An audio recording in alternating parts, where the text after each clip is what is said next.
Israel और America को Iran की धमकी, हमले जारी रहेंगे। इजराइल में अमेरिकी राजदूत माइक हकबी का बयान सामने आया है। माइक हकबी ने कहा है 5 बार शेल्टर में भागना पड़ा। यूएस राजदूत का यह बड़ा बयान सामने आया है। इस वक्त इजराइल में अमेरिकी राजदूत माइक हकबी का यह बयान सामने आया है। क्या कहा है उन्होंने? कहा है 5 बार शेल्टर में भागना पड़ा।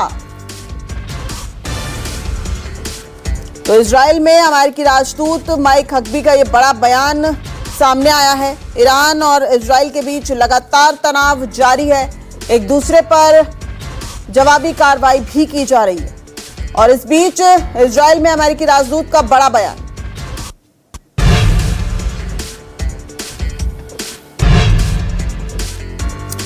इजराइल और अमेरिका को ईरान की धमकी। इजराइल और अमेरिका को ईरान की धमकी भी सामने आई है। ईरान कह रहा है हमले जारी रहेंगे। तो ईरान ने साफ कर दिया है हमले जारी रहेंगे। स्काई न्यूज के हवाले से इस वक्त की सबसे बड़ी खबर, अमेरिकी ठिकानों तक भी हो सकता है हमला, ईरान ने कहा है। इससे पहले यह भी खबर सामने आ गई थी कि ईरान समझ चुका है कि हमले अमेरिका द्वारा ही कराए जा रहे हैं और ईरान जो है वो धमकी दे रहा है इजराइल और अमेरिका को, हमले जारी रहेंगे और हमले अमेरिकी ठिकानों तक भी जा सकते हैं। ये भी यहां ईरान जो है बड़ी धमकी देता, बड़ी चेतावनी देता नजर आ रहा है। अब अमेरिका की तरफ से भी बहुत जल्द बयान सामने आएगा।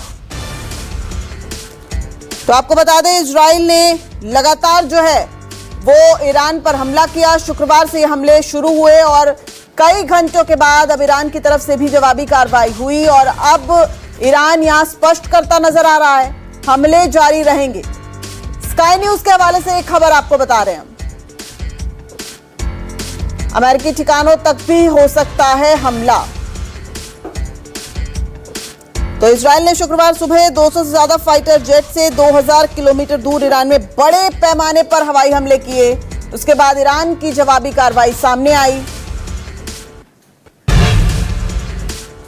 और अब देखिए ईरान की तरफ से क्या कहा जा रहा है। ईरान कह रहा है अमेरिकी ठिकानों पर भी जो है वो हमले किए जा सकते हैं और यूएस के जो अमेरिकी राजदूत हैं इजराइल में जो अमेरिकी राजदूत हैं माइक हकबी, उन्होंने कहा है 5 बार शेल्टर में भागना पड़ा।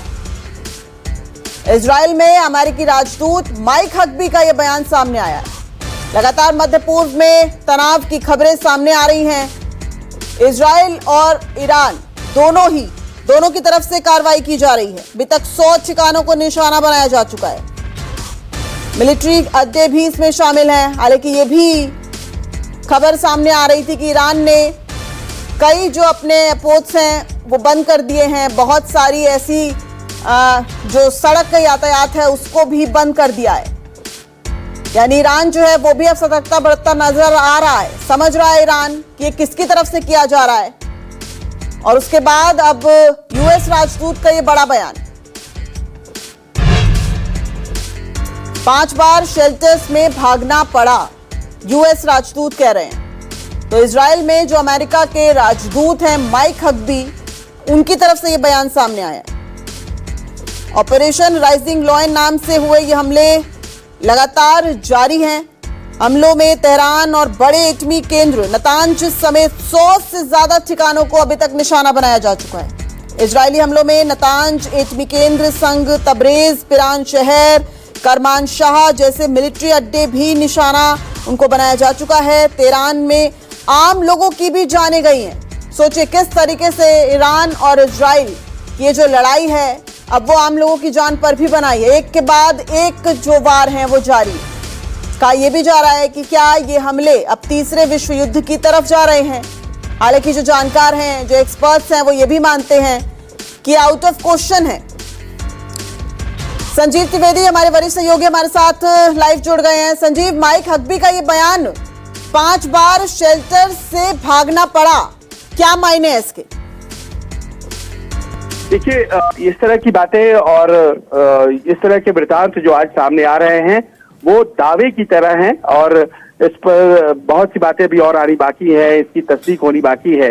लेकिन अपने आप में ये एक बड़ी बात है कि ईरान ने आज जिस तरह का हमला इजराइल के ऊपर किया और इजराइल ने इसके ऊपर जो हमला किया, वो दोनों आपस में एक ऐसे दावेदार के तौर पर है पश्चिम एशिया में, खास तौर पर अपनी बड़प्पन को दिखाने का, अपनी वरीयता को दिखाने का, कि वो दूसरे देशों तक भी इसकी आंच पहुंच रही है और दुनिया के देश लामबंद होते चले जा रहे हैं एक दूसरे के पीछे।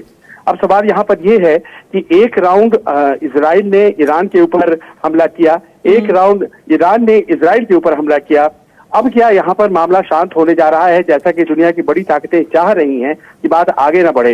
ईरान को ये लगता है कि उसका ज्यादा नुकसान हुआ है, क्योंकि उसने अपने परमाणु संयंत्र कितनी मुश्किल से कई सालों में बनाए थे, वो परमाणु संयंत्र एक झटके में नष्ट कर दिए गए इजराइल के द्वारा, उसके वैज्ञानिकों को मारा गया और साथ ही साथ उसके टॉप मिलिट्री कमांडर्स को भी मार दिया गया। तो क्या इजराइल यहाँ पर रुक जाएगा? दूसरी तरफ माफ करें, क्या ईरान यहाँ पर रुक जाएगा? दूसरी तरफ इजराइल को ये लगता है कि उसका टारगेट अचीव हो गया है। तो ऐसे में क्या वो अगर टारगेट अचीव कर चुका है तो बात को आगे बढ़ाएगा या नहीं बढ़ाएगा? अभी फिलहाल जो बयान आ रहे हैं इजराइल की तरफ से, उसमें ऐसा लग रहा है कि वो बात को आगे बढ़ाने के मिजाज में है। वो कह रहा है कि हम तेहरान पर आगे हमले जारी रखेंगे, ऐसे में जबकि तेहरान ने भी इसी बात के संकेत दिए हैं कि लड़ाई जारी रहेगी। जी, इस बीच खबर यह भी आ रही है कि ईरान जो है अब वो समझ गया है कि अमेरिका की तरफ से ही हमले किए जा रहे हैं, तो वो ये भी कहता नजर आ रहा है कि अमेरिकी ठिकानों तक को मैं निशाना बना सकता हूं। जो बात आपने कही बिल्कुल दुरुस्त है, क्योंकि इजराइल के पीछे खड़ा अमेरिका प्रत्यक्ष या परोक्ष रूप से अब सैनिकों के लिहाज से भी मदद करने लग गया है, न केवल साजो सामान से। ये धीरे धीरे स्पष्ट होता चला जा रहा है और इसका अर्थ ये हो जाता है कि अगर अमेरिका सीधे तौर पर लड़ाई में घुसना चाहता है तो फिर ईरान को ये तय करना है कि वो टक्कर लेगा या नहीं। ईरान ने फौरी स्टैंड ये लिया है कि अगर अमेरिका सीधे तौर पर घुसता है तो फिर वो फ्रांस, ब्रिटेन और अमेरिका, इन तीनों के जो मिलिट्री बेसेस पश्चिम एशिया में हैं उनके ऊपर वो हमले करेगा और इस तरह से वो उन्हें नुकसान पहुंचाएगा। क्या ईरान इतना बड़ा रिस्क ले सकता है? और आत्मरक्षा के लिए यूएन चार्टर आर्टिकल 51 ये कहता है कि वो आत्मरक्षा के लिए हमले कर सकता है, लेकिन क्या ईरान, हालांकि एक मजबूत देश है, लेकिन क्या वो दुनिया की पावर्स के सामने इस तरह से खड़ा हो सकता है? ये तमाम ऐसे प्रश्न हैं, क्योंकि ईरान को ये समझना है कि लड़ाई केवल इजराइल के खिलाफ नहीं है, बल्कि इजराइल के पीछे खड़े उन देशों के खिलाफ है जो ईरान से अदावत रखते हैं। जी, बहुत बहुत शुक्रिया संजीव इस पूरी जानकारी के लिए। This vicious act, which is against every international law, once again indicates the vicious, bloodthirsty nature of the Zionist regime, which its nature is based on occupation, child killing, and aggression.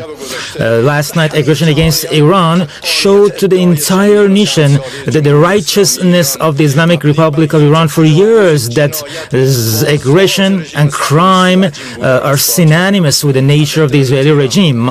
Of course, the Iranian nation and officials will not be silent on this aggression, and their legitimate response and a strong response will regret the enemy of their act. The objective of Israel's military operation is to remove this threat, both the nuclear threat and the ballistic missile threat to Israel. And as we achieve our objectives, we're also clearing the path for you to achieve your objective, which is freedom. In the past 24 hours, we've taken out top military commanders, senior nuclear scientists, the Islamic regime's most significant enrichment facility, and a large portion of its ballistic missile arsenal. More is on the way. The regime doesn't know what hit them. They don't know what will hit them.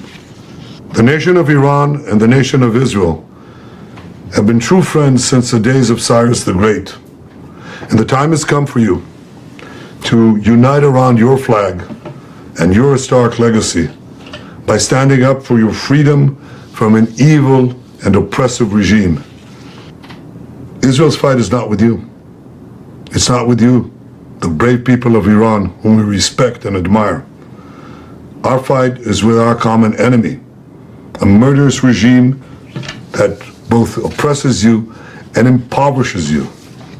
Brave people of Iran, your light will defeat the darkness. I'm with you. The people of Israel are with you.